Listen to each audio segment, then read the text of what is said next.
Tired of ads interrupting your gripping investigations? Good news. Ad-free listening on Amazon Music is included with your Prime membership. Ads shouldn't be the scariest thing about true crime. Just head to amazon.com/ad-free true crime to catch up on the latest episodes without the ads. Enjoy thousands of Acast shows ad-free for Prime subscribers. Some shows may have ads. Thanks for choosing this free Anfield Index podcast.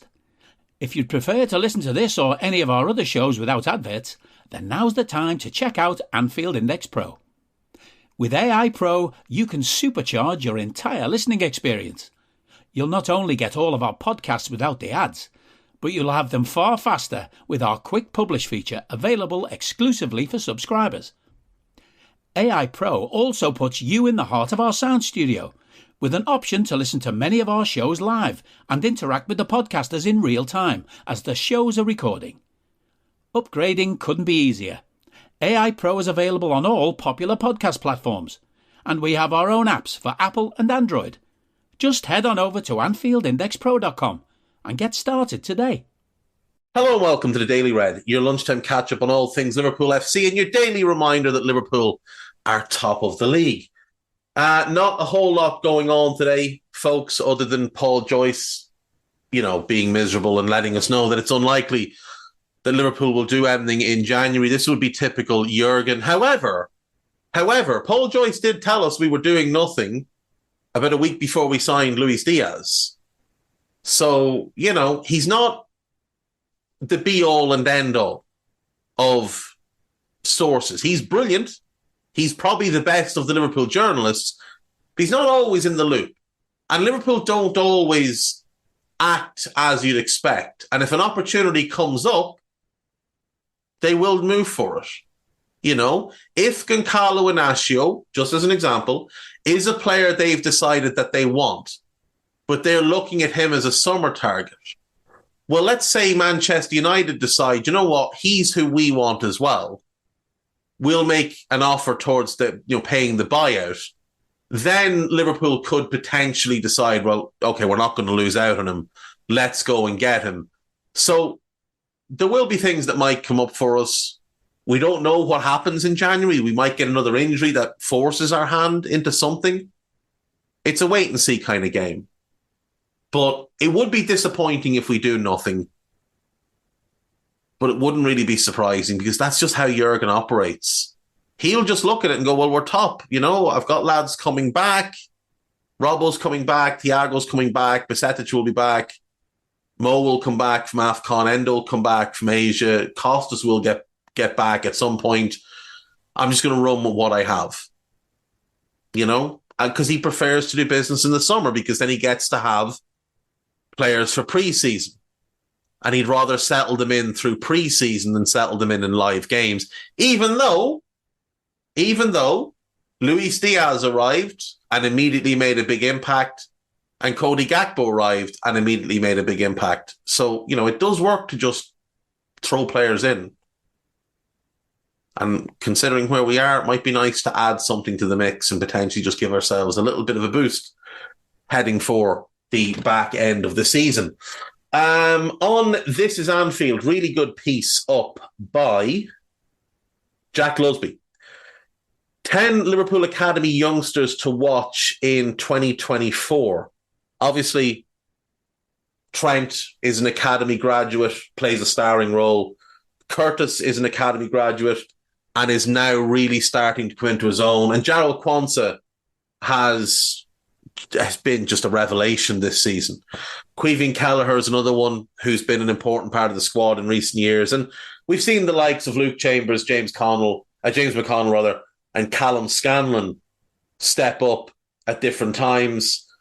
Stefan Bajcetic and Ben Doak are two more Academy players, though we did buy them in. They didn't come all the way through the Academy, who have played important roles for us, both out injured at the moment, obviously, but at some point they'll be back. So Jack's put together a list of 10 players that maybe might get, some push towards the first team picture over the next 12 months.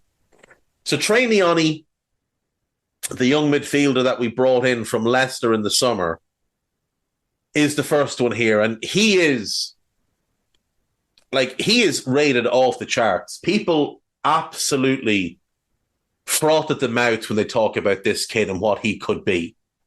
Playing from midfield, he's got 4 goals and 5 assists in 13 games. He's been progressed through the under-18 team and has already been on the bench for a senior game. And he's training regularly with the first team. And it would be no surprise to see him get some first team minutes at some point in 2024. Jaden Dans is the next one here. A young striker who's now playing up front for the under-18s after Lewis Kumas kind of graduated from that level. He's got 15 goals in 13 games for the under-18s and 1 in 2 sub-appearances for the 21s. That really does appear to be quite impressive. So again, he might be one that steps up and plays for the 21s and maybe gets some, bench minutes in one of the cups for the senior team. Amara Nallo, another player we landed in the summer. He came in from West Ham. Very, very highly regarded. West Ham didn't want to lose him. Young centre-back who's very, very well built, very strong. Reminds me a little bit of Mark Guehi. Stylistically, I think that's the type of defender he could be. And if he could reach Guehi's level, that's a £50 million player. But yeah, another very, very promising one to keep an eye on. Carter Pinnington, another young centre-back, only 16, tall, pretty dominant. According to Jack, he can also play in defensive midfield, and, maybe that's a pathway for him. Local lad from the Wirral. Manager has lauded his performances and how mature he's been. So definitely one to be excited about. Trent Coney-Doherty is one that obviously we brought over from Northern Ireland. He's an Irish underage international. Very, very exciting winger with, I think real potential to be a good pro. Kieran Morrison, I'm not familiar with. He's a 17-year-old attacking midfielder playing with the under-18s. Recently netted a hat-trick back in November from playing on the right wing against Middlesbrough. So definitely one to keep an eye on. Lucas Pitt, another defender, centre-back / fullback. Looks like he's been playing at fullback because we have such good options at centre-back, but definitely another one to keep an eye on. Cornell Monsieur, signed from Hull in March. 16-year-old English kid, Polish lineage. We do love a Polish goalkeeper. It's a very Liverpool thing. But yeah, he's already cemented himself as the first choice for the 18s at only 16, so that's pretty impressive. Ben Truman, 17-year-old midfielder. Tired of ads interrupting your favorite show? Good news. Ad-free listening on Amazon Music is included with your Prime membership. Download the Amazon Music app or visit amazon.com/ad-free sports. That's amazon.com/ad-free sports to catch up on the latest episodes without the ads. Enjoy thousands of Acast shows ad-free for Prime members. Some shows may have ads. Seems to play as a defensive midfielder. When he was 7, he scored 123 goals in 18 games. That's nuts. His brother is a goalkeeper, a training goalkeeper for the academy. That's pretty impressive. I hadn't heard of him. I wasn't aware of him. Joe Bradshaw, someone mentioned him to me recently. 15-year-old attacking midfielder is playing for the under-18s. And we brought him in from Accrington Stanley, and by all accounts, very, very talented. There's one or two others as well. There's that young centre-back we signed from Wolves. Liverpool sign Wolves. Teenager. What was that kid's name? He's again, Wolves fans. Harvey Owen. No, he was only 14 when we signed him, so yeah, he's younger than this group. 800 grand we paid for him to bring him in from Wolves. And I remember Wolves fans being quite upset about the fact that he was leaving, saying that he was their best young prospect. So, yeah, I mean, I love to see us being proactive in terms of going out and getting the best young academy players we can. It would be great if our academy could start to pump out a Jarrell Quansah every season, someone that can play in the first team, even if it's just as a squad player, if they're a valuable squad player, as Quansah will be over the next couple of years, and then we'll see if he, becomes a starter or what happens. But really, really good to see us having so many talented young players on the horizon. And Trey Nyonyi, he does seem to be the one. If there is one who's going to be something really special, it does look like he's probably the best bet. But Amara Nalo is another that I think is going to be well worth keeping an eye on. What else have This Is Anfield got? This piece about Harvey Elliott having the opportunity now to stake a claim on the right wing while Mo is gone. Liverpool set for strong rotated side versus Arsenal. Full debut likely for recalled left back. This is David Lynch suggesting that Owen Beck could start against Arsenal. I think we'll go pretty much full strength over against Arsenal and then maybe rotate one or two against Fulham, because I think it's an easier game. We're at home against Fulham, who aren't as good as Arsenal. Liverpool youngster given all clear after being stretchered off with head injury. Lucas Stevenson suffered a sickening head injury on loan at Barrow that saw him taken off on a stretcher. Apparently he's having a good loan there. But he's been given the all clear, which is very positive news. Tyler Morton has had his appeal upheld after he was sent off on New Year's Day. But the appeal has been upheld. Let's have a look at this challenge. It doesn't look like a red card to me now as I watch it. The Sheffield Wednesday player definitely goes down in a big heap.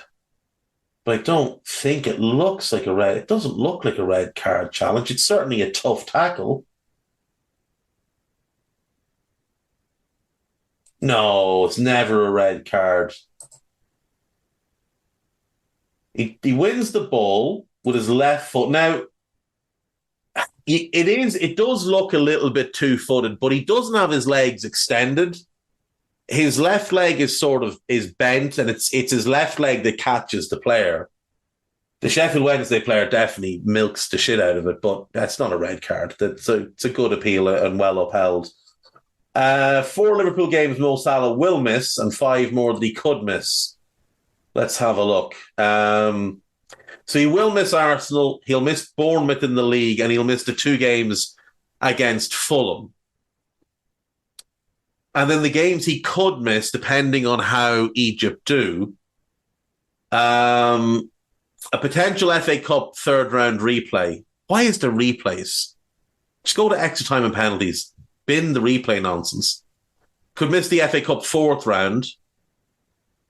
He could miss Chelsea. I think he definitely will miss Chelsea on the 31st of January. And then Arsenal on the 4th of April. That's a big one. You'd like him back for that, but at the same time, I'd like him to win the AFCON. And then Burnley on the 10th. And I mean, we should beat Burnley regardless. The one game you'd want him back for is the Arsenal League game. Other than that, I think we can cope fairly well. At most, he's going to miss 4 league games. Bournemouth are playing really well. We should still have enough to go there and beat them, and we should have enough to beat Burnley.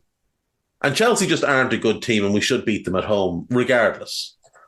Liverpool recalled 4th player from loan after just 7 appearances. That is James Balagizi, who's had a frustrating loan at Wigan, played 414 minutes. So that's him, Beck, Phillips, and Reece Williams, who've been recalled. Phillips, and Fabio Carvalho, I believe, is back, isn't he? So that's 5. but 4 whose loans have not been good. I suppose that's the point of it. Right, that's all that they have for us for today. Liverpool.com up next. Arsenal make absurd complaint to PGMOL before Liverpool, but Jurgen Klopp, truth clear. I assume this is still more cry-arsing about Bukayo Saka not getting enough protection, even though he's one of the most protected players in the Premier League. Gary Lineker makes dive claim, but Liverpool ace is angry Alan Shearer doubles. And Alan Shearer can just fuck right off, to be completely honest. He can just fuck all the way off. I'm sick and tired of listening to Alan Shearer cry. Your team got battered. Simple as that. And that game should have been 7 or 8-2. So hush. Liverpool transfer news is Kylian Mbappe makes. We're not signing Kylian Mbappe. Can we just stop? We're not going to sign Joshua Kimmich either. So can we stop with that, please? That would be nice. Liverpool transfer news is $33 million defender bid submitted and Arsenal midfield target washed. Liverpool and Arsenal are said to be keen on Dan Neil of Sunderland.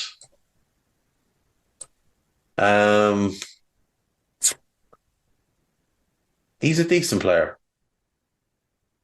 but he's a decent player in the Championship. I don't know how he'd do in the Premier League. And then Giancarlo Inacio is apparently another one that we're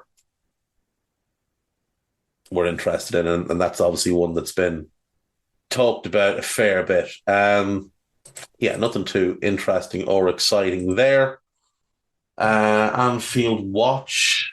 Might as well check that out and see what's going on with them. A piece on Mbappe. A piece on injuries, suspensions, and potential return dates.